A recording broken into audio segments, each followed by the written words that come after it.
So today I was working on this Buick, and I needed to check the spark, and I usually always have somebody else help me. So today I figured I'd go in depth of how to, with zero money, pretty much, make your own push button starter. So you can just bump the starter anytime you need to, or turn the vehicle over underneath the hood.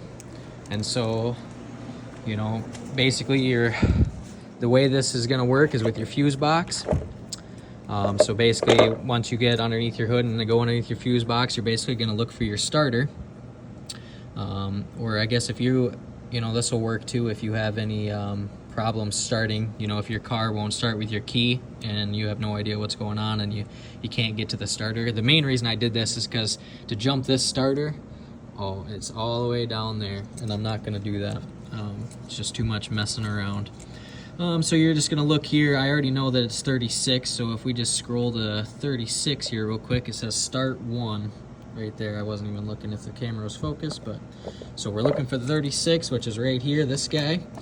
And then you're pretty much gonna look on here. You're gonna find your pins 30 and 87. For anybody that doesn't know what a relay, how it works, you can look it up, but basically once this side is energized, the 85 and 86, it slaps this coin down, and I can show you that real quick. But 87 and 30 is the pins that we're going to basically be looking at here. I'll set that there to show you guys. So basically I got an old junk relay here.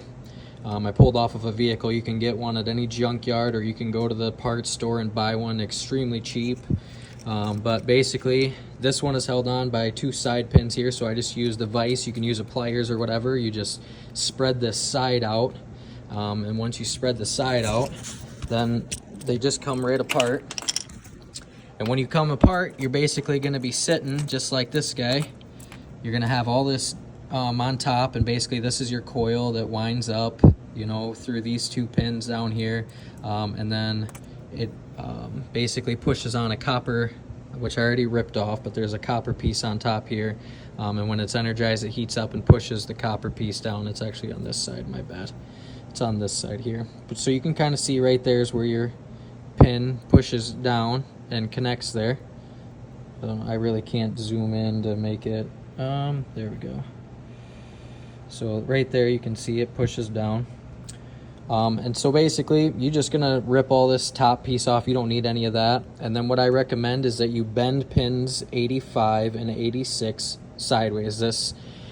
I recommend this for 3 different reasons. One, so that it's easier to figure out which ones are 30 and 87, so you're not sitting there, you got 4 pins staring at you and you gotta really look and figure out, oh, okay, this one's 30 and this one's 87. Once you bend them, then hey, this one's either 30 and this one's 87. It doesn't make any difference because you're just connecting the 2 together.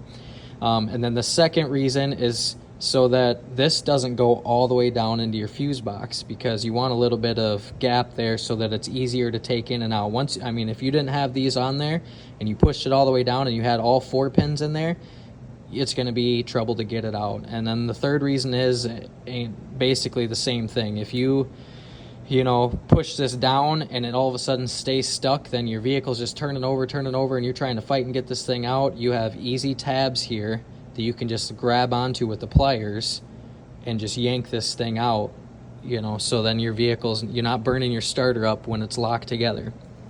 So basically the way you're going to work is, once you've got your relay basically out, you're going to look at your relay. Almost all of them have diagrams on them. You're going to find your pins 30 and 87, which on this one, so then you're looking at it. This is how it sits in there. So my pins 30 and 87 are these 2 across from each other right here. And so basically you're going to set these guys in here, and you're going to shove that down just a little bit. You can see, it's not all the way down. And basically what we're going to do is just take something, needle nose, clip or anything like that, and you're just going to push on this copper piece right down. And this works for anything. I did it because I needed to check my spark and make sure that their coils are sparking and everything, and checked my this is a no start vehicle, so checking my injectors, making sure everything's working good, and checking for my fuel and all that stuff. So super easy. and it can be used as a bump starter. You know, let's say you just wanted to bump the motor over for, you know, really any reason. I guess I can't think of one off the top of my head to want to bump the starter on something that doesn't have a distributor, or you know, something like that. But you know, you can just bump it. So just like that, you know, and then I guess I don't have my pliers next to me, but then I can just get underneath here with my clip here and just easily take that guy out of there. So quick video for you guys.